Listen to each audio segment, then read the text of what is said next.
श्वेतरूपममलं श्वेतांबरं शोभितं कर्णेः कुण्डलश्वेतशुभ्रमुकुटं हीरामणिर्मण्डितं नानामाल्यमुक्तादिशोभितगला पद्मासने संस्थितां दयाब्धिभिरधीरसुप्रसन्नवदनं सद्गुरुदण्डमामि द्वैपदं द्वैभुजं प्रसन्नवदनं द्वैनेत्रं दयालं शैलीकण्ठमाल ऊर्ध्वतिलकं श्वेतांबरी मेखला चक्राङ्कितशिरटोपरत्नकथितं द्वैपञ्चताराधरे वन्दे तं सद्गुरुयोगदण्डसहितं कबीरकरुणामयं ध्यानमूलं गुरुमूर्ति पूजामूलं गुरुचरण मंत्रमूलं गुरुर्वाक्यम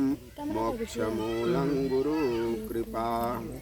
आदरणीय संत भगवान ग्रामवासियों, मानव जीवन बहुत ही उपकारी और कल्याणकारी होता है। मानव जीवन में जो आदमी सही मार्ग पर चलता है उसका लक्ष्य भी सही मिलता है, लेकिन जो मानव अपने पथ से भटक जाता है उसका लक्ष्य हासिल होना असंभव सा लगता है।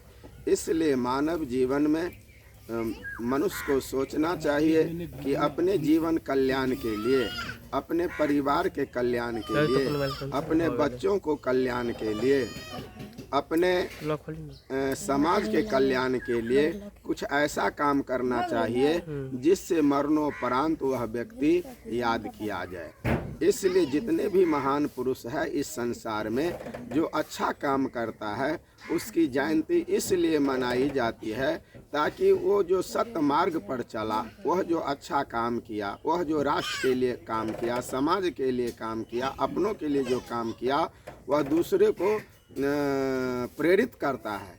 इसलिए महान पुरुषों की जयंती मनाई जाती है। लेकिन जो आदमी मनुष्य का तन प्राप्त करने के बाद भी अच्छा काम नहीं करता है और अच्छे लोगों के सत्संग में नहीं रहता है, अच्छे लोगों का अनुकरण नहीं करता है, वह आदमी मनुष्य का शरीर प्राप्त करके भी मानव के खोल में तो है, लेकिन मानव जैसा शुभ कर्म नहीं करने के कारण, अशुभ रास्ते से भटक जाने के कारण वह मनुष्य पिछड़ा का पिछड़ा ही रह जाता है। इसलिए मानव जीवन अनमोल है और इस मानव जीवन के कल्याण के लिए सबसे पहले गुरु के शरण में जाना चाहिए और गुरु के शरण में जा कर के गुरु के मार्ग बताए हुए मार्ग पर चलना चाहिए।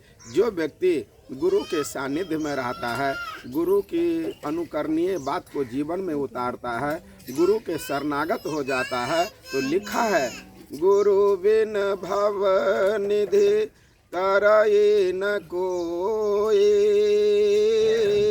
जो बिरंची शंकर सम होई। ब्रह्मा, विष्णु, महेश, इंद्रमती, खेमसरी, मीराबाई, इंद्रमती इत्यादि जितने भी महापुरुष हुए, रैदास, रामानंद, सब के सब गुरु के शरण में गए, गुरु का अनुकरण किए, गुरु के बताए हुए सतमार्ग पर चला, इसलिए उसका नाम आज अजर और अमर है।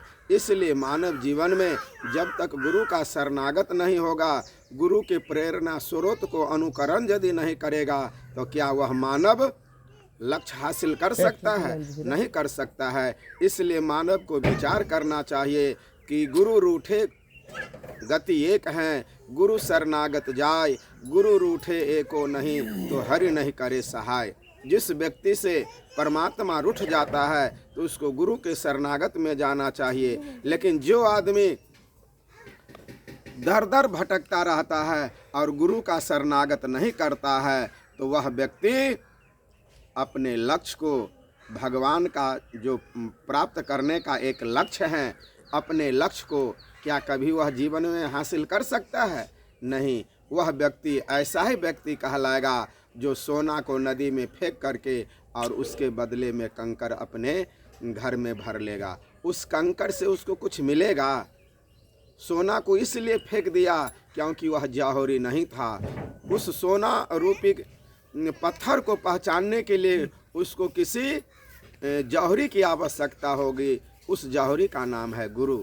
और जो गुरु के शरण में जाता है, एक न एक दिन वह भी जौहरी बनने का प्रयास करता है और गुरु अपने समान बना देता है। भगवान भगवान नहीं बना सकता, लेकिन गुरु अपना पद तक दे देता है। गुरु गुरु बना लेता है। हर एक गुरु चाहता है कि हमारा शिष्य महान गुरु बने, लेकिन उसके लिए उसको कर्म करना पड़ेगा, अच्छा कर्म करना पड़ेगा, अच्छा व्यवहार रखना पड़ेगा और अच्छा खाद्य पदार्थ का सेवन करना पड़ेगा, अच्छा ड्रिंकिंग करना पड़ेगा, अपने आचरण में सुधार करना पड़ेगा, अपने व्यवहार में परिवर्तन करना पड़ेगा। जब तक अपना कैरेक्टर को अच्छा नहीं रखेगा, व्यवहार को अच्छा नहीं रखेगा, क्या वह भी व्यक्ति मानव कहलाने का अधिकारी हो सकता है? नहीं। जिस तरह से अग्नि बुझ जाने के बाद कोयला या राख कहलाती है, उसी तरह से मानवता से हीन मानव वह दानव कहलाने का अधिकारी हो जाता है। इसलिए राम कृष्ण से को बरा उन्हु तो गुरु किन्न, आ तीन लोक के वे धनी गुरु आगे आधीन। वह भी गुरु के शरण में गया, चाहे वह राम हो, चाहे वह कृष्ण हो, चाहे वह महादेव हो, चाहे जितने भी महापुरुष हो, सब गुरु के शरण में गया। इसलिए गुरु के नज़दीक रह करके गुरु के बताए हुए मार्ग पर चलना चाहिए। गुरु के कथनानुसार जो व्यक्ति चलता है वह लक्ष्य पर हासिल कर लेता है। इसलिए कहा गया है, गुरु गोविंद दोनों खरे, काके लागू पाय। गुरु गोविंद दोनों खरे, काके लागू पाय। बलिहारी गुरु आपने, गोविंद दियो बताए। सदगुरु कबीर कहते हैं कि तन को साधु बनाने से नहीं होता, लंबी जटा बढ़ा लेने से, लंबी दाढ़ी बढ़ा लेने से और तिलक लगा लेने से कोई महात्मा नहीं बन जाता। भेष महात्मा जैसा दिखेगा, लेकिन क्या वह महात्मा बिना कर्म किए हुए बन सकता है? गुरु की कृपा जब तक होगी तभी वह महात्मा बन सकता है। उसके आचरण में परिवर्तन हो सकता है, उसके कर्म में परिवर्तन हो सकता है। इसलिए हम लोगों को सच्चे गुरु की खोज होना चाहिए, वैरागवान गुरु की होना चाहिए। गृहस्थ गुरु या गृहस्थ चेला में नहीं जाना चाहिए, कारण थाल से थाल नहीं धुआता है, थाल तो धुआता है पानी से। इसलिए वैरागवान गुरु के शरण में जा कर के यदि हम लोग अपना कल्याण चाहते हैं, अपना मुक्ति चाहते हैं, अपना परम धाम चाहते हैं, आप जो हैं सतलोक जाने की तैयारी करते हैं, उसके लिए उसका मार्ग प्रशस्त कौन करेगा? गुरु करेगा। बस आज इतना ही।